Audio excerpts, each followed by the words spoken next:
Welcome to Graphic Policy Radio, the show where comics and politics meet. This is your host, Ilana Levin, aka Ilana Brooklyn. Welcome back. Back talking about comics for the first time in a while now. Yes, this is still a comics podcast, and I'm really excited that I'm going to be talking with an artist whose work I have appreciated for a while now and who has been on the show once before. Really interesting, smart artist, and a big fan of his work artistically and intellectually on every level. We're being joined by Ramon Villalobos, and he is a professional comic artist who lives in Stockton, California. He's worked on books such as E for Extinction, which was one of those awesome X-Men titles during the whole Secret Wars shakeup. Nighthawk, which I've talked about on the show a lot, America, which I've also talked about on the show a lot, and now Border Town, among others. And today we're going to be talking about his new series, Border Town. When a crack in the border between worlds releases an army of monsters from Mexican folklore, the residents of Devil's Fork, Arizona blame the ensuing weirdness, the shared nightmares, the otherworldly radio transmissions, the mysterious goat mutilations on, quote, "gog dang illegals," quote. With racial tensions supernaturally charged, it's up to the new kid in town, Frank Dominguez, and a motley crew of high school misfits to discover what's really going on in this town torn between worlds. Welcome to the show. Oh, thank you. Yeah, I just realized I felt like morally responsible for making a Motley Crue joke at this point, and not quite sure how to stick that. I love Motley Crue. I saw them in concert in like '05 post face surgery Vince Neil. It was incredible. Oh God, yeah, I heard that year was amazing. I was going to see them a few years ago, and when I heard the most recent video of live, I said, maybe not. So it's like you basically saw the last time it was ever worth seeing them. Yep. Yeah, I mean, like, you know, I was born in '87, so that was really the moment. Like, that was, you know, they were back. Mick Mars could walk, so. Yeah. Barely, not well, but he was out there. You know, not he was well, doing but his could. thing. Yeah, yes. He could do it. And there actually is a rational segue here. Oh, sorry. Oh, just real quick. That was one of the first times where, like, I remember I went to that concert and there was this dude running around like dressed like Motley Crue in the '80s, and there was like some old white dude who was like a fan of them in the '80s, just in like the, you know, sort of broad sense. It was just like I remember he said something like really homophobic about the guy, you know, and I was like, "You're at a Motley Crue concert." Like, yeah, that guy's dressed like he's like into Motley Crue. Like, it was so bizarre. But anyways, that's really, in some ways, just so predictable in the worst way possible. Yeah. I have definitely seen at shows, contemporary shows, like we will totally see young people, like people who are like 21 and below, wearing acid wash jeans and like clothing that my friends' older brothers and sisters owned, you know, in the day, wearing it in all earnestness, like to bring it back at metal shows today. And it's just like, it was ugly the first time, and I still love it because it's so over the top. Yeah. But the last time you were on the show, you're talking about Nighthawk, which I'm a huge fan of. Really one of the smartest political comics that came out. What year was it even? It would have been 2 years ago, because last year I did some work on America, and then the year before that, so 2016, I guess. Maybe cool, 2015. Cool. And I tell all my like lefty activist friends, I was like, you guys, in this comic, there's a superhero who's black who is literally fighting the police department, the Chicago Police Department, yeah. Not quote one bad apple quote. No. The police department. The police department, gentrifiers. Like, David Walker, the writer on that book, he had a field day. Like, it was pretty incredible. I've been actually pretty fortunate that, like, when people hire me for books, it's always something kind of, like, off the beaten path. Just because I think my style sort of makes people think, like, oh, this guy probably shouldn't do, like, generic Spider-Man, like, spinoff. But if there's something cool and like political, like I'm very down for it. So, yeah, I've been pretty fortunate that like I don't ever do something that's too boring. And like honestly, it's because sometimes too, if I get that offer, I'm like, I'm good. But also because editors know that like that's the stuff that I like anyways. So it's been pretty. And I have pretty seen you fortunate. do a really awesome Spider-Man pinup recently for a commission. Yeah, I mean, I do like to draw that stuff, but like if I'm going to be spending my like days, weeks, months doing it, like I'd rather it be something that is like sort of. I do like doing like the political stuff. I do like doing the stuff that's like it means something, you know, because there's no like real sidelines anymore to like stand on and like just have escapist like fun like it not you know what I mean, like there's absolutely. Yeah. You know, one of the things we always say is that like literally all art is political, and if it's not making a clear message to you, it's probably because it's just saying that the world is fine the way it is. Yeah, it's not. Right. So, it's pretty like it's one of the things that like when I see like friends of mine who have comics that are like they're like I don't know, it maybe feels like a little scared or like they genuinely would just rather tell a story that has nothing to do with that. Like I just always wonder why, like because the stuff that I like to do generally will say something about like something, and like again that's just I've been in a fortunate position that like I work in a time where like the editors are like interested in telling those kind of stories, and like the companies are like willing to fund that kind of stuff. But you know, yeah, like there's so many comics that don't do anything, you know. Yeah, but I also get tired when media critics will sort of take something as being non-political when there really is lots of subtext in there as well, you know. Sure, yeah. But I'm really excited about when I saw the preview stuff for Border Town, I was like, oh, this is like right in the wheelhouse of graphic policy radio because it's very comic and it's very politic. How did you get connected to the project? So the way the book came about was Eric Esquivel, who's the writer. He had been pitching this kind of like story of Border Town like to different publishers for a long time, and it was sort of his like, okay, like this is my like Hail Mary pitch of like I'm gonna pitch this, and if they approve it, then that'll be amazing, but most likely they won't, and that's fine. But it was like it's a very personal story for him because it's about a kid who is half Latino. Or like, you know, his father is Latino, his mom is just Anglo-Saxon, you know, Caucasian, whatever, and he moves from like Minnesota to Border Town in Arizona, which is like kind of parallels Eric's background. He was from like Illinois, then he moved to like a border town, and it was like a big culture shock for him, and also because he sort of like can pass as white. It was like a very like in between two different tribes kind of experience that he had, and he wanted to tell that story, and he'd been pitching to Vertigo, and one of the editors there was like, dude, just do the kind of thing that you want to do, and he wanted to tell that story, and he had me in mind because I'm just an artist that he really likes. And he had actually met him at like San Diego like a couple years earlier, and he came up to my table and was like, "Hey man, my name's Eric, and I think it'd be really great to work with you someday." And I was like, "All right, cool, like whatever." Like, I'm like whatever. Like I don't really know you like that, but yeah, someday that'd be cool. I guess I'd like to work with anybody. So, we like when we finally linked up, we like talked about that story, and it's like kind of a surreal like, and we're here now doing this book. That's like his dream project with me. Which is like, you know, and so they approached me to do it with sort of like that in mind. And I had other opportunities, but like, you know, sort of after the election, there was a lot of like months of just like depression, honestly. Where like after Nighthawk finished, was right around the time of the election. And I spent the last year like not doing as much work as I should have. Just being kind of out of it, like trying to get engaged politically, locally, and that maybe drew some of my attention away. But like, you know, that stuff's important too, and yeah, especially local stuff. That's like my that's like my focus myself.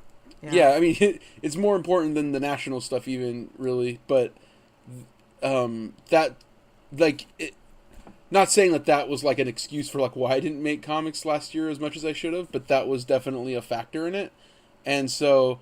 Well, we were all experiencing trauma, and like the fact that I think we're not allowed to acknowledge that is messed up.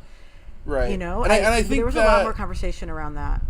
oh, for sure. And like, I'm pretty fortunate that I had a lot of friends that I could sort of like commiserate with. Like the night of the election, me and like one of my collaborator Tamara, who's trans, my colorist on Bordertown, Nighthawk, America. She's so good. She's amazing. And our friend Ibrahim Mustafa, who's he's Egyptian American, but he's like grew up Muslim.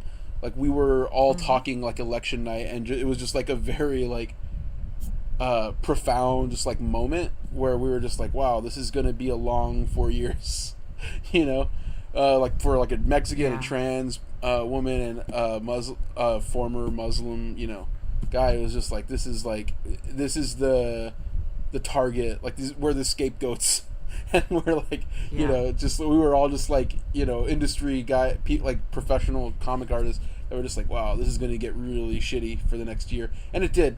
So when I got approached to do Bordertown, it was sort of at like the lowest part of that, I think, because it was like after sort of like the uplifting stuff of like the beginning of that, where people were sort of like really fighting back, and then the year of sort of like doing stuff, and then sort of at the end of that year, I was really on a low point, if I'm being honest.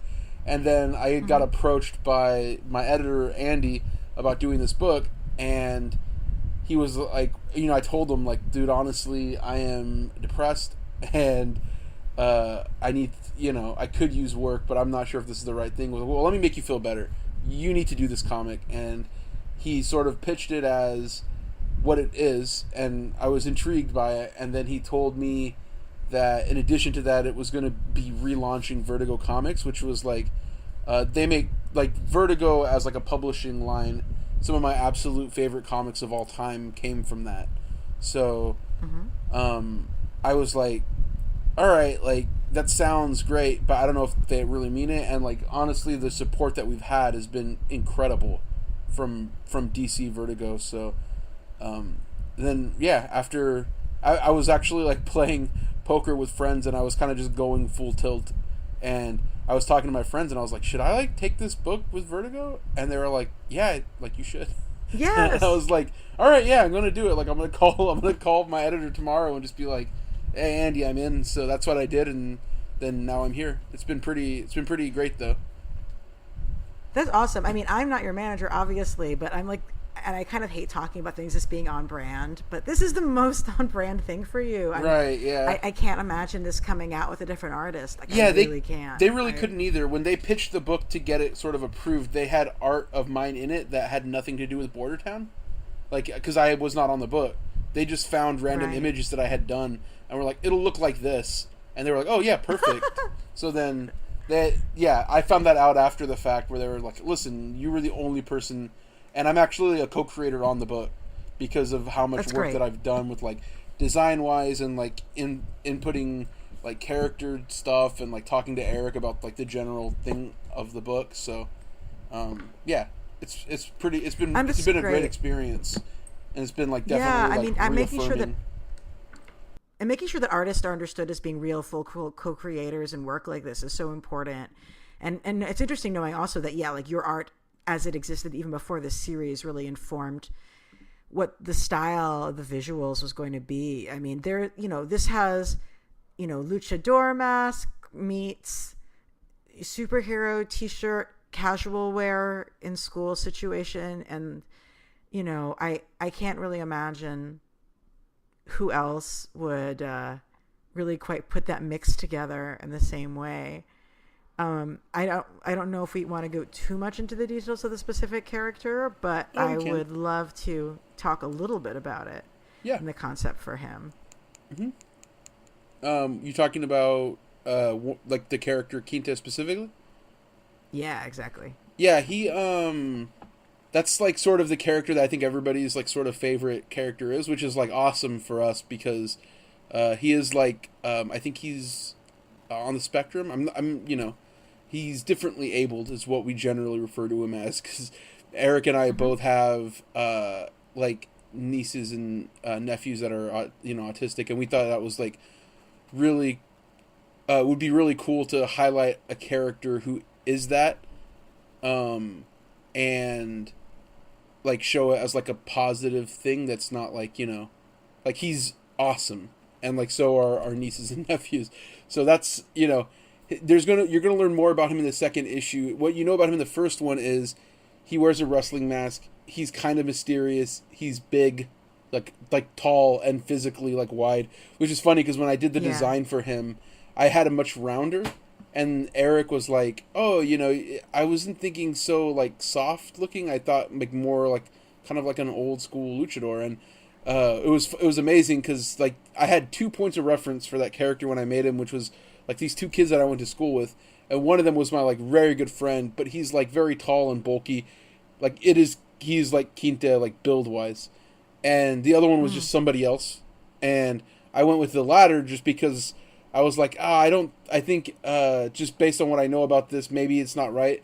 And then when I found out, I was like, oh no, it's like one of my best friends. Like that's like the build. I was like, oh, that's perfect. That's like much easier actually, because I know like that guy. I know how he moves. I know like, the thing about it. But yeah. So he's definitely both of like our favorites. And the mask thing was great because I got to like design one, and like a fan sent us like a homemade like but very like well made wrestling mask of that thing when the book came out, and that was neat. I used to collect wrestling masks when I was in high school. Like when I was younger, my grandpa gave me a luchador mask from this character, with this wrestler, the Black Hand, Mano Negra, and it was like my favorite. Like I wore it just like because when I was like had social anxiety and stuff like that. Like it, I was big into like Slipknot, Kiss, like metal stuff like that. So I always thought like identity, like where you could like impose it on yourself, was like very cool, and that's like a big part of why Quinta wears the mask too. But again, that's like stuff in the later that you'll find out. But yeah, that was there's like so many weird little things where like it ties into my background, even though like Eric sort of wrote it because it ties into his as well. Yeah. I mean, I think that there's so many interesting conversations that happen about identity, even in this first issue. When I was beginning to schedule you for the show, I was wondering if there was a way I could get a review copy of issue 2, because the way people write comics now, there's a lot of decompression that sometimes can make it feel like I don't have enough material to work with from issue 1. That was not the case in this comic. No. In fact, it was much more compressed even than that. And I think Eric was told like you gotta like let it breathe a bit, which I appreciate because I love compressed comics, but they're harder to draw because you just have to fit in so much more information in less space, So I mean, I'm like, look, yeah. But the general style that I do, anyways, like my form of storytelling. It like lends itself to that because it's pretty like straightforward, I think. But yeah, I love compressed comics. Like my favorite writer is Grant Morrison, and he's like kind of a master at doing that. But yeah, no, one of the key sort of themes of the book is identity. So like Quinta is sort of like being able to like wear a mask that makes him feel how he doesn't feel inside is something that I definitely related to, just being a fan of like lucha libre, heavy metal, like that kind of stuff growing up. And I mean it's also very sort of like superhero as well, like yes, it's Batman. Wait, so this is a Vertigo book, which I probably should have said right off the bat so I could give people a sense of how easy to find this will be, although you did sell out of issue 1, but issue 1 is being reprinted. That's right. And it's out next week? It's out October 10th, the second printing. October 10th. Okay, yeah. It'll be out soon. But yeah, so this is a Vertigo book. So that means that because you have access to the IP of DC to a certain extent. Like when you have characters who go to school, they can wear a Superman t-shirt, or a little kid in the crowd can be a Batman fan and like comment that a certain person he's looking at looks like Bane. Right. And that's an interesting advantage to have. Yeah, it's fun because I think the general tone of the book that we have is like we want it to be something that feels sort of like real world, like not really though. Like it's a hyper it's a hyper version of reality. But that like I grew up loving DC Comics. I mean, like, or not grew up, but when I read comics in high school, that was the stuff that I read. I didn't read Marvel comics. So, like, when I primarily worked at Marvel since I've been in comics, and all the references of stuff that I would put in there was, generally just stuff that was outside of comics. So when I got to do this, like, my, like, knowledge of stuff that I can just squeeze in was, like, much bigger. And actually, like, with this specifically, that we were kind of told, like, hey, you might not want to put so much stuff in there because, what if you print it outside of DC Vertigo someday? And I was like, yeah, I mean, but what if? Like, yeah, I don't, like, I'd rather have Batman now than, like, I'll worry about that later, honestly. But, no, there's, like, so many, like, neat little, like, Easter eggs for people that like that kind of stuff in this book. And it was, like, awesome to play with that because we can, There's some stuff I think we can't. Like, I think we were told, like, maybe Looney Tunes stuff, like Warner Brothers stuff, like, broadly, maybe is not okay to use. But, like, the comic stuff, we're fully, like, we're in on that. So, it's neat. Oh, that's really cool. And you have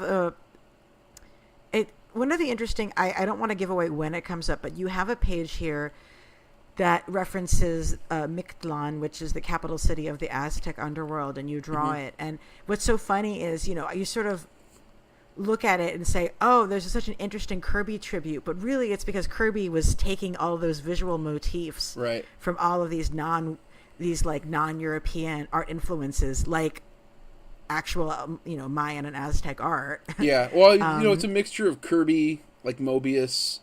My buddy Nick Dragata, like a lot of the tech stuff, I feel like I just rip off from East of West. And then, yeah, like Mesoamerican art and like architecture and like that kind of stuff, which is fun. Like, it's fun to mix all that stuff up and like present a version of like the underworld that you don't see. And like that part of that too, that was so great, is like working with Tamara. Like, visually it feels different because most of the book is set in Arizona, where it's just like sweltering heat. So everything's just like hot looking, like oppressively hot. And then we get to that scene, and I told Tamara, like, so at the end, like, I don't want hell to be like hot because we've just done that for the whole book. Like, I want it to feel like cool and refreshing. So I would tell her, like, I needed to feel like a Sprite advertisement. And I would just send her like images of Sprite cans from the 90s. It was like, look at how refreshing this looks. It's just like blue and lime green. It's just like, I want to drink this. Like, that's how I want that page to feel. It's like, okay, everything's just been so hot and like you're thirsty and like now have like a drink. And it like, that's character-wise, that builds into it, Like, there's a... Oh, really? Oh, from the character who goes there. You see, like, he's sort of, like, he goes there for healing. He goes there for, it's his home. It's not, he doesn't belong in that other world. Right. But he doesn't say that he likes the Sprite in you or in I. He doesn't know, yeah, he doesn't say obey your thirst. I say that, though. It's important.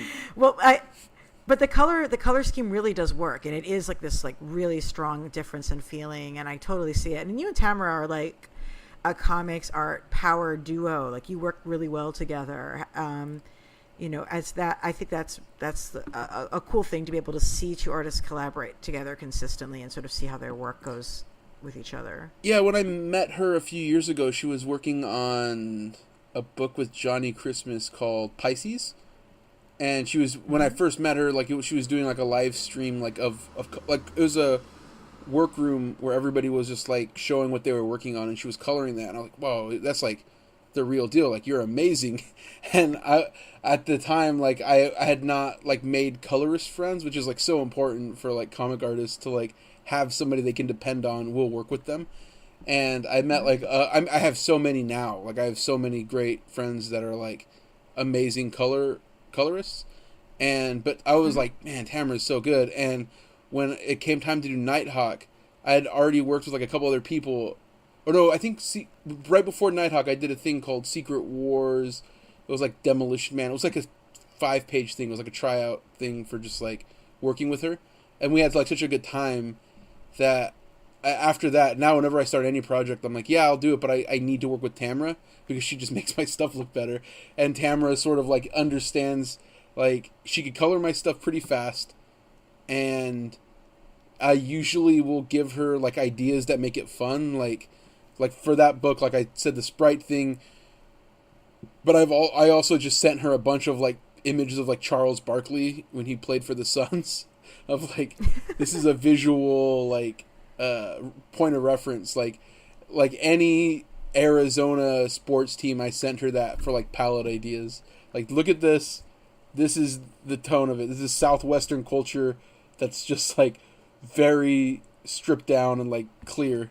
So like that, and then like, you know, even on Nighthawk, I would send her images of like shoes that I like that like fit the tone of it, and like music videos and like Instagram filters. I'm just like, just do this Instagram filter over this drawing, and that'll be great. So she, you know, Oh, wow. I think I'm the only artist that will send her weird stuff, and she likes weird stuff. So yeah. Yeah. Well, for anyone interested, we had her on the show maybe like 2 years ago or a year ago. So you can listen to her interview directly at Graphic Policy Radio.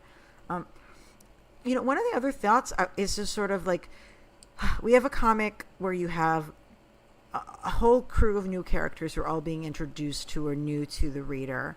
And, you know, it's clear like that there's certain visual things that have to come together.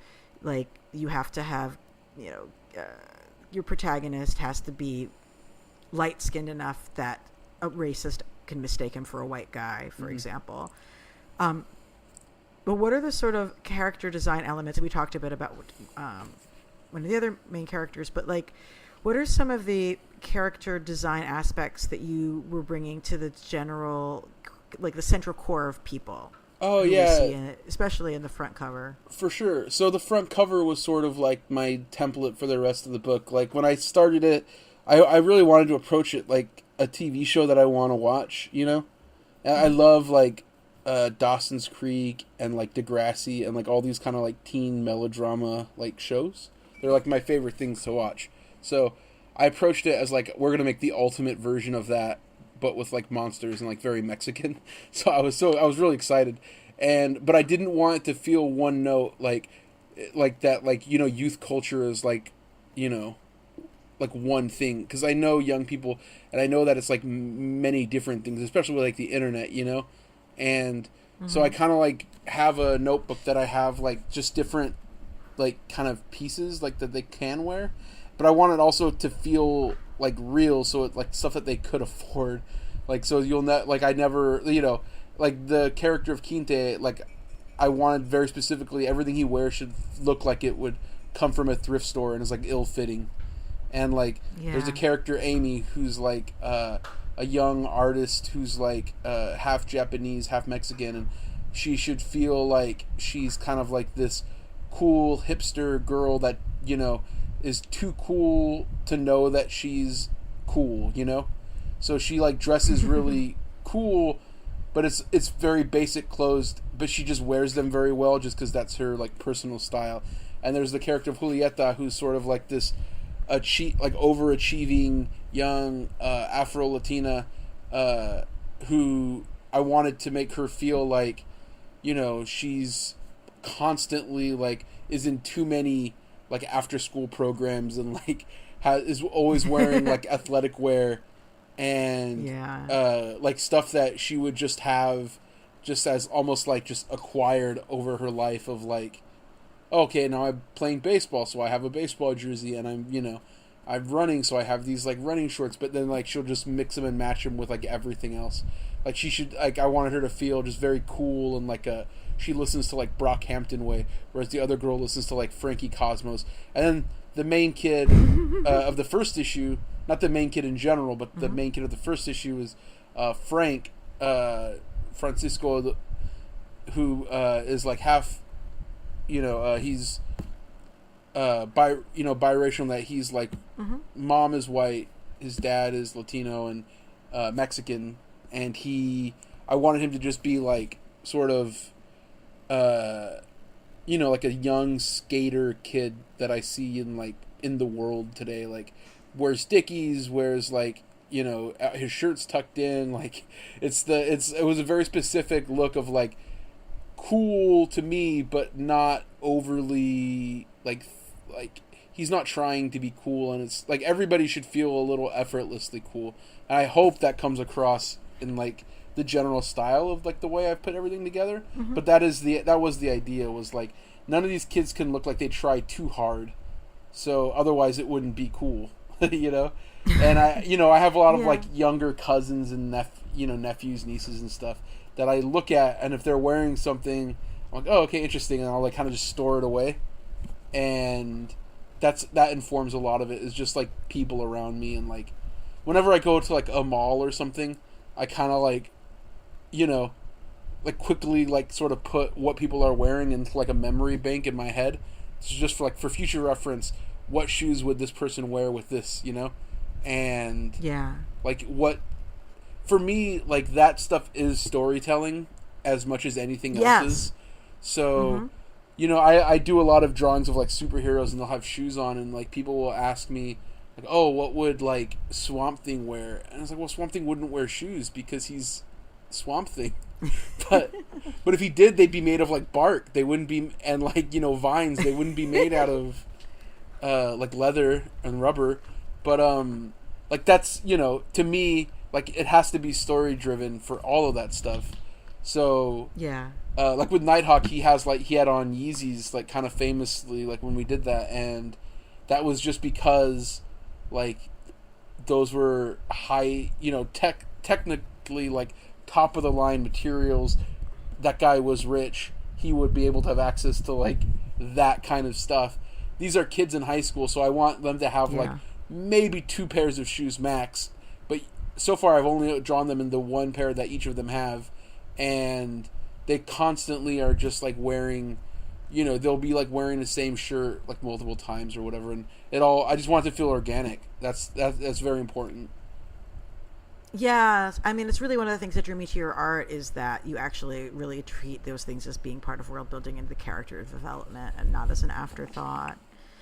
One of the other things you just hit on talking about the central cast, though, is that this book really shows that the diversity of people of like Chicano heritage, and that it isn't just one thing. Right. Yeah, no, none of them are all like, all of them feel like outsiders because they're all sort of like, on the borderline of any given culture,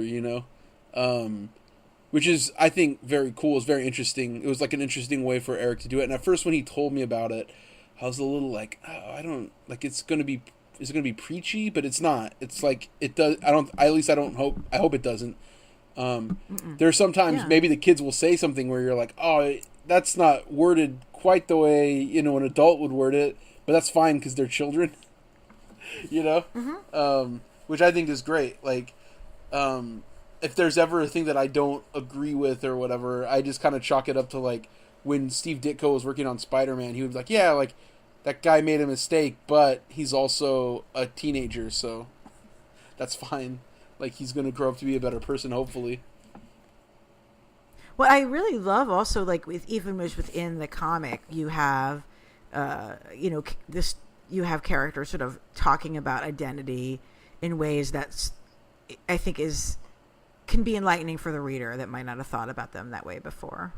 Thank you. And I think that young people, whenever I encounter, at least the young people who I encounter, which granted I tend to encounter young people through activist stuff, or through comics. Sure. So I recognize it's maybe not representative, but like, wow, like young people are really freaking smart, and they have so much more awareness of things than I did at my age, even as an activist teenager 100%. Myself, Yeah.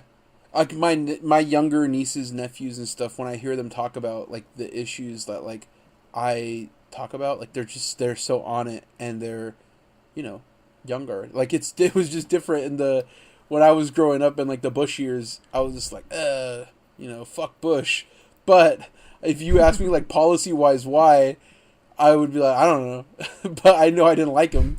And now I feel like younger kids are like much more like socially conscious about all that stuff.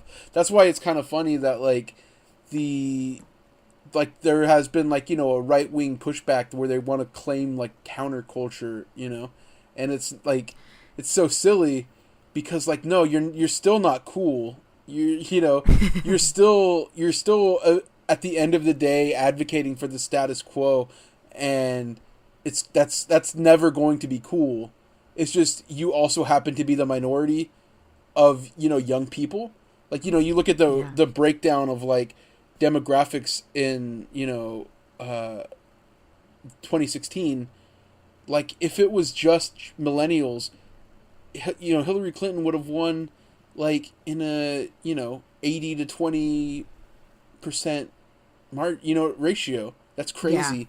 Yeah. And you know, after the election, I had done like a Bernie Sanders print, and I sell it at cons, and I only started selling it because like I had some people like ask me, oh, could you make some of those for this one? I was like, oh, sure. And I like sold out of it so fast, and I donate some of the money to like Our Revolution and stuff like that, because I feel sort of guilty like awesome. Profiting off of it.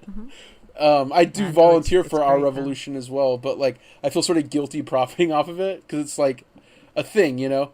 But the best thing about that, do the folks at Our Revolution know who you are? Because like locally as an artist, locally, but no, I mean nationally. Okay, because I need them to know that they have like a nationally recognized comics artist amongst the supporters. Is the thing that they might want to. Yeah, I mean that would be great. Yeah. Anyway, but sorry, whatever. It's all good. Anyway, moving along. when I would bring that the point was when I bring that print to cons, young kids go crazy over it. Like I'm talking like 7, 8 years old. They love Bernie Sanders, and like Bernie Sanders' message is just his policies, which is incredible. Like little kids are aware of like universal health care in a way that like I wouldn't have been at, you know, 12, you know, and that's incredible to me. And you know, again, as part of it is you're in a bubble. Like I am in either Northern California or a big like metropolis when I do these conventions, and like the people that are bringing their kids there are, you know, somebody who would go to a comic convention, but still that's cool, that's awesome. Like I'll take that, you know. And one of the things also is that you have a character in here who's a neo-Nazi, and right now, like, and you talk the comic talks about like what is he's neo-Nazi, you know, it's maybe adjacent.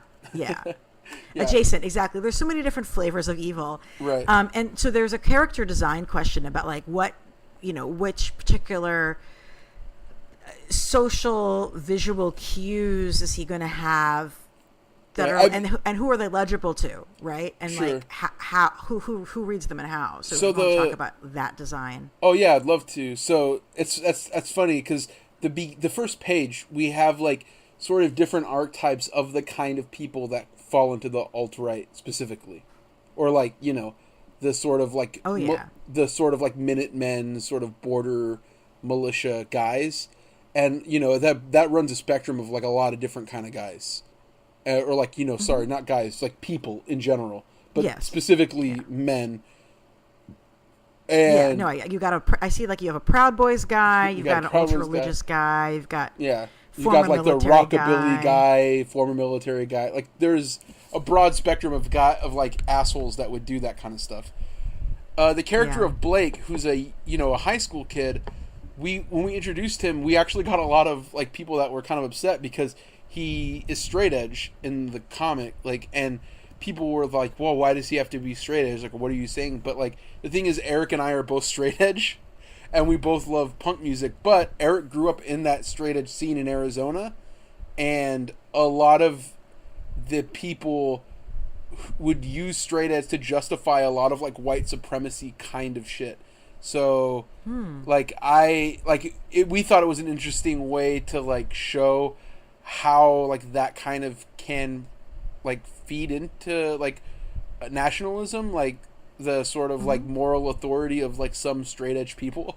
And that was like a very interesting like note to me. And I just drew him like a cool punk kid because when he's supposed to be sort of like, when you first see him, you don't know that he's a skinhead like that. Like he has a shaved head, but so does like a lot of people. Punk kids, right?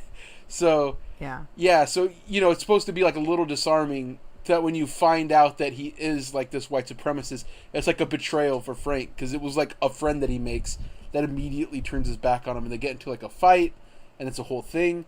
But yeah, no, it was, and his design is just supposed to be like, what would a punk kid wear? Like, I have friends that live out here that are, you know, in Stockton, that are just like young punk kids, and I'm like, oh, well, they would have like, you know, shorts that are cut up right above their knees.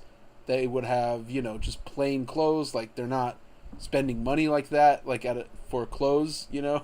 So that was the idea for him, is just, you know, he's also the only character that will wear a sweater in like 100-degree weather because he thinks it looks cool, but he's like pretending that he doesn't want to look cool, you know. Like, that's the mentality of this guy, is that he's suffering, but he just thinks that's a good look for him. But yeah, sorry, no, that's it. Like, you always think about like what the commitment that it takes to maintain certain kinds of fashion adherence in very inhospitable weather, and it's a thing I think a lot about as a person who lives in a place that has 4 seasons. Like, yeah, when I started designing this, I met people from Arizona that were like, okay, listen, if you're doing this, nobody can have like long sleeves, like during the day, but also like probably not during the night. Like, it's so hot. Like, it'll like cool down to 80 degrees in Arizona sometimes, and it's like, that's, you know, it's like sweltering constantly. So that was definitely something that I had in mind of like the design too. Is like, nobody can wear like layers of like a jacket or like a flannel or something.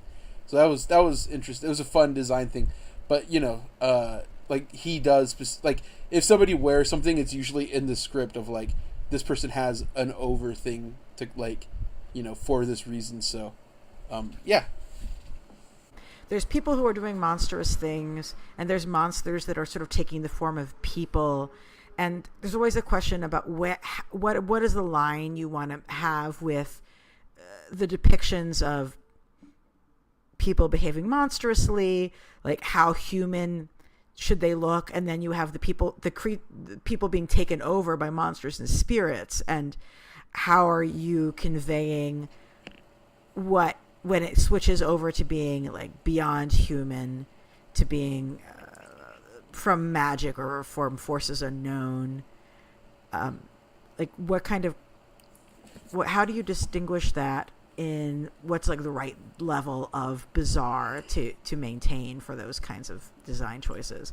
Because you sometimes will read comics and you'll be like, is this character supposed to look subhuman? Yeah. Or is all my people kind of look subhuman? I mean? That's the thing. No. I mean, I'm talking about kidding, like, but no, I know what you mean. I'm drawing it as a contrast. We want to make sure that people know they're monsters. So like, initially I wasn't going to pull some of like the design on those characters as far as I did. Like, when you see like in this book specifically, like, there's a chupacabra, and like, you know, spoiler alert, sorry, but the chupacabra can take the shape of people's fears, right? So we want it to be kind of exaggerated just so that it's clear, except in some cases where it's not exaggerated, and that's a point, you know, like pointedly there's like you know, like a sort of a rancher who sees like this sort of, you know, crazy Danny Trejo version of like Speedy Gonzalez, and then you have, you know, like a woman who shops at like Whole Foods who like sees like, you know, some alt-right like torch, you know, tiki torch, you know, carrying Nazi, but he's like this deformed version. And you see some like Mexicans that see like an ICE agent, and then you just see like a white woman who's like, you know, who just sees like a black teenager in like a hooded sweatshirt. And that's, you know, I loved that panel so much. Yeah, I'm so ready to be able to make that a meme. I hope you're okay with that. Oh, so yeah, it's fine. That was one of the panels that I think we got a lot of, like, they shared it around a lot, just because, like, I think the people that worked in promotion and stuff, they just like thought that, oh, that's a great page, we should show that to people. So it is funny, like, that's become like one of the more sort of like spread, if there's any iconic images in that, it's like that one. And that one, I like referenced that lady in that panel on like Sarah Huckabee Sanders, because I wanted just someone who looked so ridiculous, you know, like, just not like she's a ridiculous, like, but I wanted her exaggerated like expression to just feel like, oh, who is this lady, you know? And when I thought of like who's the kind of like obnoxious lady who would like, it was her. Obviously, it's like the obvious choice. That's amazing. I totally see the Sarah Huckabee Sanders visual reference looking at the woman who was freaked out at the existence of black people in her neighborhood. Yeah. Oh my God. And then the little boy who's scared of Bane. I love it. It's a great page. The Bane one was I had done a commission of Bane, and I was like, look, I want to combine all my favorite elements of Bane, like from the different movies, comics, TV shows. So like I love to do that, just sort of like a synthesis version of a character, and that was my Bane. And then Eric had seen it and just wrote it into the script of like, oh, here's where you draw your Bane. So like he's the monstrous version, which is like Bane's already a monster, but the monstrous version that I drew was like just scarier than you generally see him. Even scarier than Bane. Just this aside made me think about something. I used to work at a think tank, and one of the rival think tanks, because we were like progressive think tank, was Manhattan Institute, which is a right-wing conservative think tank that has a magazine called City Journal. By the way, a lot of their articles get shared, and people don't recognize that it's actually being put out by a conservative policy shop that like created broken windows policing. Anyway, I'll never forget, there was an article in it that was talking about the dangers of multiculturalism and how it was going to actually eventually backfire on society. And the image that they were using in the magazine as like the scare image, where like if I was trying to have something scary, it'd be like, oh God, it's like this tiki torch Nazis rallying in Charlottesville. Like that would be my thing. Like that's the thing which, would scare me. For them, their picture illustrating the story were just adorable little Mexican American children doing a folkloric dance performance. Yeah. And I just looked at that and I was like, if you look at cute children dancing and you're like, oh, this is so terrifying, you are deranged. Like there is no reality in which that is an acceptable response to looking at the picture of children. Right. So like, and yet that was the image they were using, assuming that we all would see this image and recoil at the horror, Right. Yeah. I don't know. Yeah, there was like a great TED Talk that I watched of Beto O'Rourke's about border towns, about like, cause he's a representative on a border town in Texas, and he talks about multiculturalism in there and how like, a lot of people, like they use it to sort of like propagate like sort of this nationalistic sort of policies and stuff, but he talks about like just how beautiful it is in that area and how like there are people that work together, like of different races and stuff, and ethnicities, and it makes a great community. And I grew up in an area of Northern California where it's the Central Valley, San Joaquin County, where there's a lot of farming, so it's where a lot of migrant farmers came and settled down.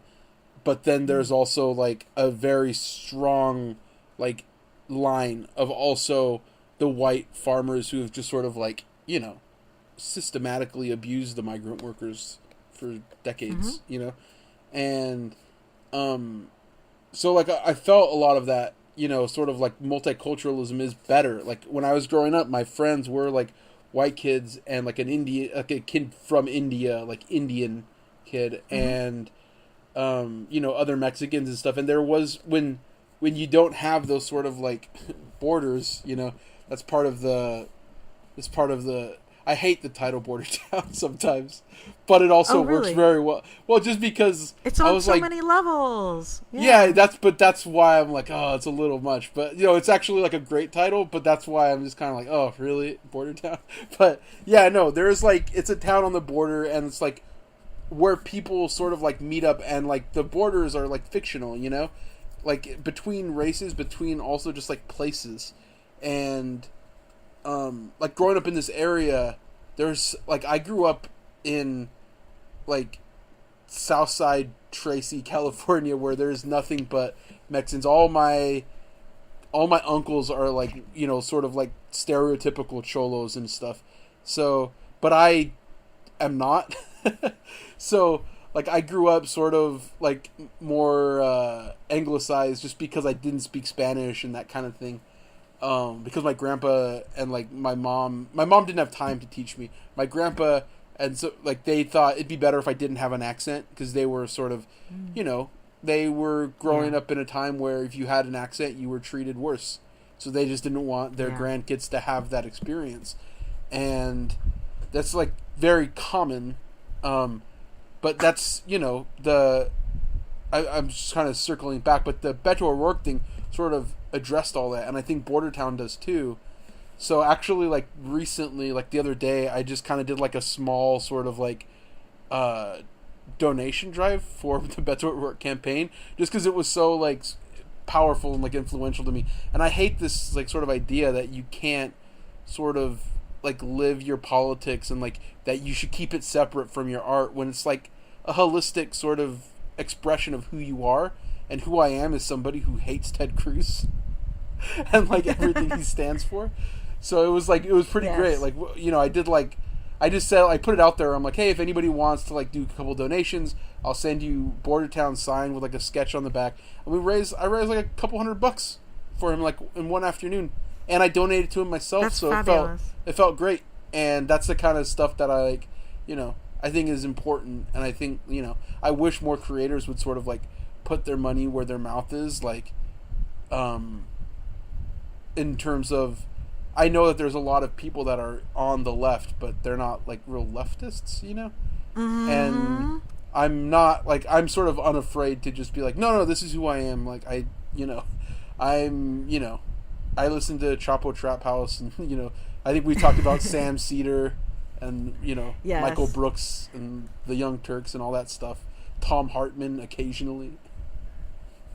Well, you know, but the thing is like it's valuable it's valuable that you, for example, talk specifically about Beto O'Rourke's campaign, right? Right. Because you're making sure that people who might not be consuming the same amount of political media that we do know that it exists. Right. I mean, one of the things that frustrates me sometimes is a lot of people will just keep on putting all their attention and fundraising towards things folks have already heard of. Right. When I think one of the more valuable things that creators folks can bring is elevating stuff that folks aren't already necessarily thinking about. And you know, to me, as someone who like lives in politics, well, we all know who Beto O'Rourke is, but actually the people in general don't. So you're doing something to help elevate the campaign. Yeah, with that like viral moment that he had was like great, you know, and that was awesome. But I've been donating to him since like last year. You know what I mean? Yeah. Totally. And you know, last year I donated to like, or last year, this year, but like last year is when I was like, after the election, I was like, oh, people need to like rally around these like real, like things that are helping people. So like CareSend in LA and like the United Farm Workers, like I donated to them, and like different people like that are actively helping Latinos that aren't just like, you know, tweeting about it. Like I do tweet about it, but it's also important to like in the ways you can donate to it or like, you know, volunteer for it or just like do things to improve that structurally, because I feel like, you know, there are on the right, you have people that it is a holistic part of who they are. Like they go to church and they are, you know, they hear about this, you know, conservative bullshit, and then they come home and they watch TV and they do the same thing. And when they're driving home, their radio's on, it's the same thing. And all the people that they talk to, it's like they're not shy about the fact that they are Republicans. There's no shame in that. But on the left, I feel like there's so many people who think it's like a dirty word. It's uncool, like that they're afraid to like express that part of them. And I think that's, you know, dumb. Because that's why we lose in the end, because where we have a shame, there's like a shame where something that we should not be ashamed about. The shame that we're saying is like we want equal rights, that we want, you know, people to feel for there to be like, you know, equal opportunities and stuff, and that's, you know, that's nothing to be ashamed about. Obviously. Yeah, exactly. And I just think it's the art that you're doing really shows that this is part of who we are holistically, and it's not something which is separate. Yeah. I mean, like, it's the attention to like details and like storytelling and all that stuff is as important to me as just like knowing that, like, yes, even before Donald Trump came into office, like, immigrants were treated like shit in this country. Like, Yep. I had, Yep. I was going on Twitter like raging about that shit when nobody cared, and now at least people care, which is that feels great. Like, if there is a slight silver lining to like the awful situation we're in politically, it's that suddenly it's not like I said, it's not a dirty word to just be like, hey, this is fucked up what they're doing. Like, you're allowed to say that now.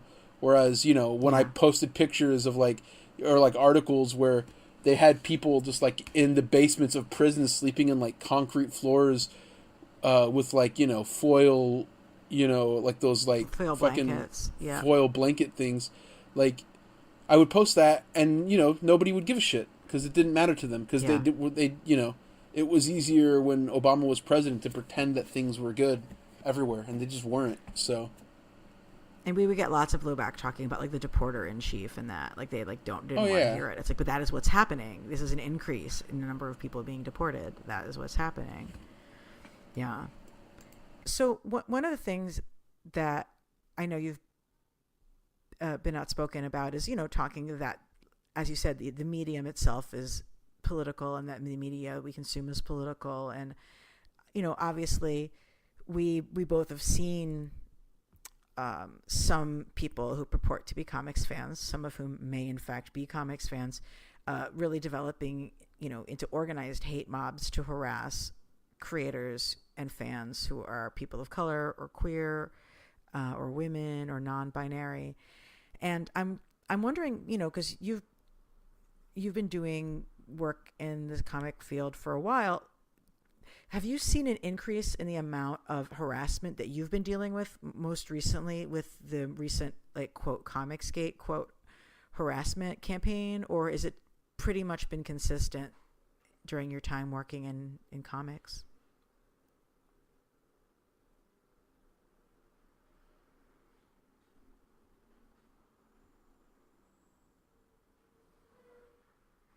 Mm-hmm.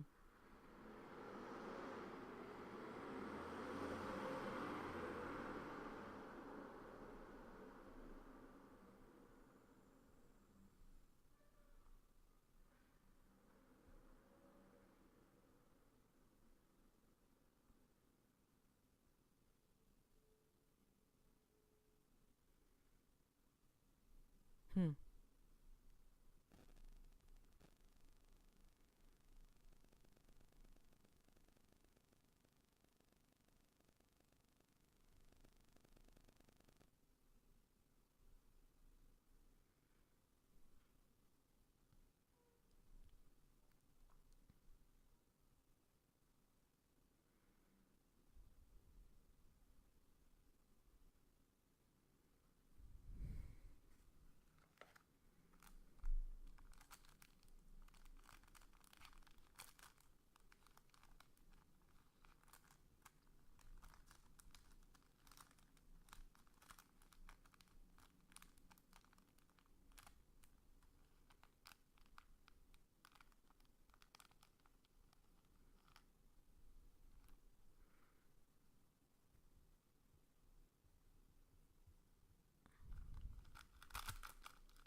Hmm.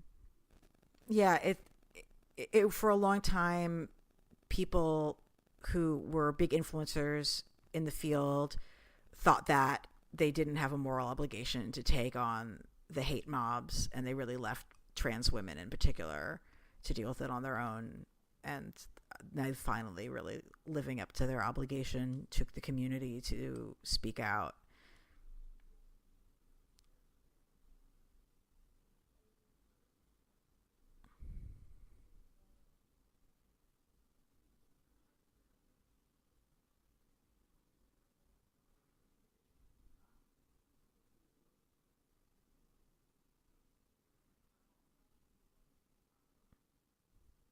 Mm.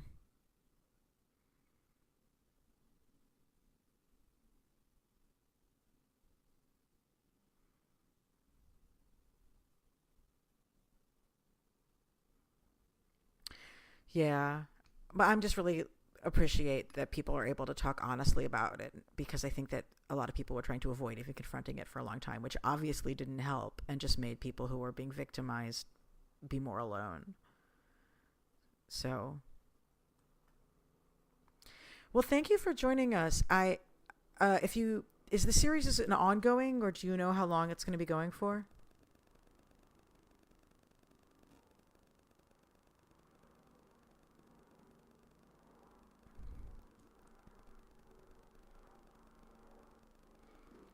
That's great.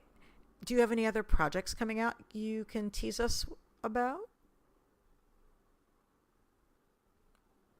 Yes. Yeah, I mean, artists, that's all consuming. You can only do so much at a time. Well, thank you again. Where's the best place for our listeners to keep abreast of your work online?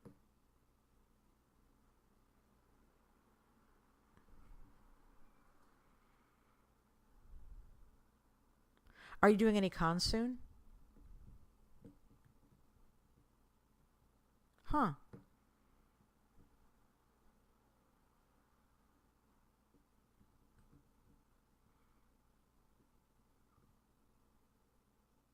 Gotcha. I was so sad, but completely understanding that you weren't going to be able to be on my New York Comic Con panel because, like, yeah.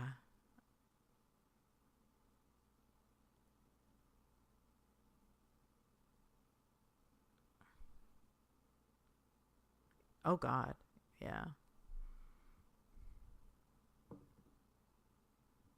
Nope. It's not. Yep.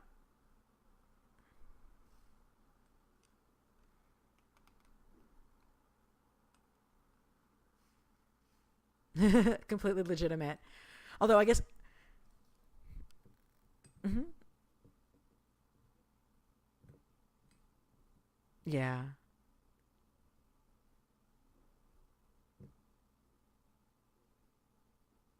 No, you take care of you, and if they're not paying to take care of you, then you have no obligation. I'm just bummed because I have a panel. Yeah, no worries. And I guess I'm just saying, for the purpose of our listeners, if any of you guys are going to be going to New York Comic Con, I'm actually on two panels on the Saturday of New York Comic Con. Um, and this is the first for me. I haven't been on any of them ever. The one that I really wanted to have Ramon on, but schedules do not align, is called Old Classics, New Voices, Diverse Creators Rate the Comics Canon. And that's going to be me as moderator. My panelists are Magdalene Visaggio, Saladin Ahmed, Desiree Rodriguez, and Regine Sawyer. And we are going to talk about the old comics that we love and why, and what it's like reading older comics that were often intended for a white male audience that might have been reading it in the 80s, for example, when we might, some of the folks on my panel weren't yet learning how to read, and what it's like for us to be reading and loving those comics and stories when we might not be the people who were envisioned as the audience. You know, how do we feel when there's stuff that doesn't really brush up with our identities the way we'd like it to be? Thank you. Yeah, exactly. And I was like, oh my God, this was such a good fit for you, but I totally understand you can't do it. So anyway, that's going to be on Saturday. And so is the other panel I'm on, which is the New York Times Times Out LGBTQ panel that they do every year, which is on the Saturday evening. But yeah, the New Creators one is at 3:45 at room 1C03. So anyway, thank you for listening to me do some minor self-promotion of my own stuff. This has been Graphic Policy Radio. I'm your host, Elana11. Of course, you can find me on Twitter all the damn time at ELANA_Brooklyn. That's Elana_Brooklyn. I'm at graphicpolicy.com. The Venture Brothers podcast will be back this week again, and also next week.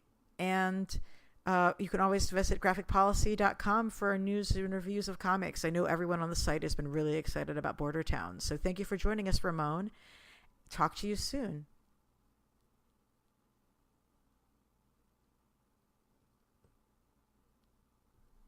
We did. We had a huge election victory, and thank you for your emotional support. Absolutely. Talk to you later. And to our listeners, keep it geeky.